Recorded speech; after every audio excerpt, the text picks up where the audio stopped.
வணக்கம். வாழ்க வளமுடன்.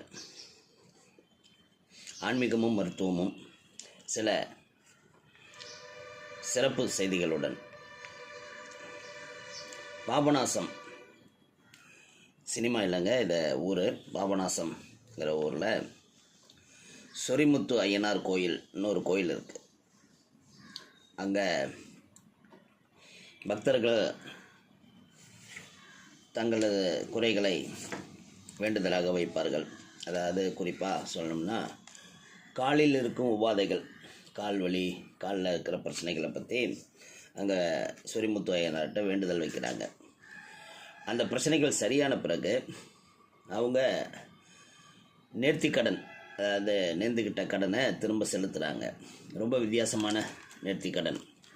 காலில் இருக்கிற ப்ராப்ளம் சரியான பிறகு பக்தர்கள் செலுத்தும் நேர்த்திக்கடன் வந்து செருப்பு வாங்கி அதை காணிக்கையாக கொடுக்கிறார்கள். ஒரு வித்தியாசமான நிகழ்வாக இதை நான் தெரிஞ்சுக்கிட்டேன். வாழ்க வளமுடன். நலமே